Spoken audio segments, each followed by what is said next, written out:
ఒక్కరు చెప్తా ఉన్నాను మీ అందరికీ కూడా, ప్రతి అక్క చెల్లెమ్మకు ప్రతి సోదరునికి కూడా ఒక మాట చెప్తా ఉన్నాను. ఏ ఒక్కరు కూడా మనకి ఇష్టం లేకపోతే బలవంతంగా మన దగ్గర నుంచి భూములు లాక్కునే కార్యక్రమం ఏ ఒక్కరు కూడా చేయలేదని మాత్రం కట్టుబడతాను. తీవ్రమైన ఒత్తిడి చంద్రబాబు నాయుడు గారి మీద గట్టిగా తీసుకొస్తాం. ఎంతగా చంద్రబాబు నాయుడు గారి మీద గట్టిగా ఒత్తిడి తీసుకొస్తామంటే, చంద్రబాబు నాయుడు గారు భూములు బలవంతంగా తీసుకునే దానికి భయపడే విధంగా గట్టిగా ఒత్తిడి తీసుకొస్తాం.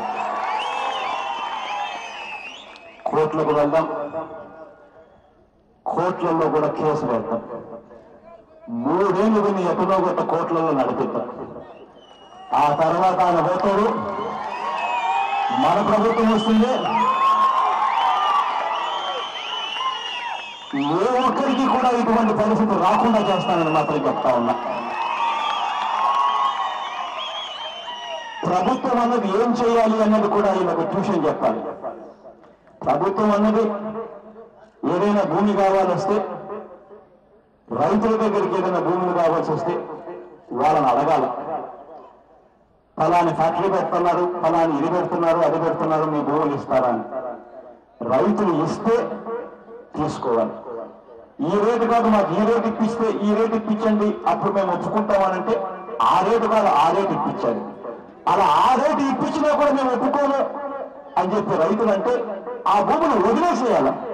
అంతేగాని బలవంతంగా వాళ్ళ దగ్గర నుంచి తీసుకునే కార్యక్రమం మాత్రం ఏ ప్రభుత్వం కూడా చేయకూడదు. ఇది చంద్రబాబు నాయుడు గారికి అర్థమయ్యే విధంగా.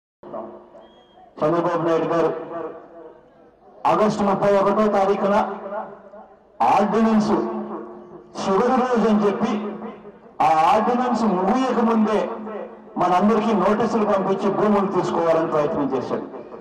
కానీ ఇది కూడా చంద్రబాబు నాయుడు గారు చేస్తా ఉన్న మోసమే.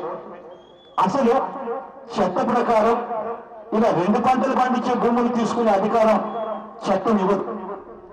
బలవంతంగా రైతుల దగ్గర నుంచి భూములు లాక్కునే కార్యక్రమం చట్టం ఇవ్వదు. మరి చట్టమేని చంద్రబాబు నాయుడు గారికి ఆ అధికారం ఇవ్వనప్పుడు నువ్వు చట్టం కన్నా ఎక్కువ చంద్రబాబు నాయుడు గారిని అడుగుతావని అనేది. కాబట్టి కోర్టులకు పోదాం, అవసరమైతే అన్ని రకాల పోరాటాలు చేస్తాం. నాని ఉంటాడు, జిల్లాలో ఉన్న మొత్తం మన లీడర్లందరూ ఉంటారు. అవసరమైతే నేను కూడా వస్తాను, ధర్నాలు చేద్దాం, అవసరమైతే బంధులు కూడా చేసే కార్యక్రమాలు కూడా చేద్దాం. ఎట్టి పరిస్థితుల్లోనూ ఇష్టం లేకపోతే మాత్రం బలవంతంగా రైతుల దగ్గర నుంచి తీసుకునే కార్యక్రమం ఎప్పటికీ కూడా జరగకుండా చర్యలు చేసుకుంటాం. మీకు తోడుగా ఉంటాం, అన్ని రకాలుగా అండదండలు ఇస్తాం, మీకు అన్ని రకాలుగా తోడుగా ఉంటాం. అందరం కలిసి మన భూములను గట్టిగా మనమే కాపాడుకునే కార్యక్రమం చేద్దాం.